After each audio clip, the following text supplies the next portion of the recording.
দেখেন, আপনাকে এতটুকু অবগত করি যে যদি গ্রেফতার করতে ব্যর্থ হয় আন্দোলন কিন্তু চলবে।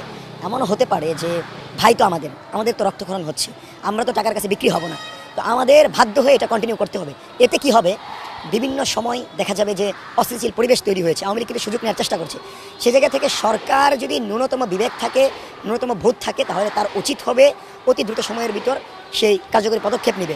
অন্তত 3 দিন আন্দোলন কন্টিনিউ হবে এবং গ্রেফতার যদি না হয়, ইতিবাচক সাড়া না পায়, তাহলে দেখা যাবে যে মানুষই নেমে আসবে যে কোনোভাবে বিচার নিশ্চিতের লক্ষ্যে। এটা তো সম্পূর্ণরূপে প্রকাশ্য যে যখন আমরা আন্দোলনে নামছি তখন আমাদের রাষ্ট্রের সাধারণ যে পরিবেশ সক্রিয়তা সেটা একটু বিনষ্ট হয়, কিন্তু যেহেতু আমাদের যৌক্তিক দাবি সেজন্য মাঠে থাকতে হচ্ছে। এবং আজকে প্রাইভেট বিশ্ববিদ্যালয় অংশগ্রহণ করেছে, কালকে আপনি দেখবেন স্কুল কলেজের শিক্ষার্থীরা অংশগ্রহণ করবে।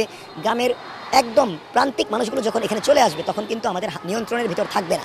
সেজন্য আমি মনে করি এবং আমি মঞ্চ 24 থেকে দায়িত্ব নিয়ে বলছি, যদি বিচার প্রক্রিয়া শুরু না হয় অস্থিতিশীল পরিবেশ তৈরি হতে পারে।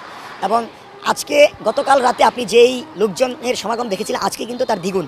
এভাবে যদি বাড়তে থাকে এবং এটা যদি একটা জন আন্দোলনে পরিণত হয়, গণ আন্দোলনে পরিণত হয়, তাহলে আমাদের যে সরকার, ইন্টারিম সরকার, সে কিন্তু চরম হুমকির মুখে পড়বে।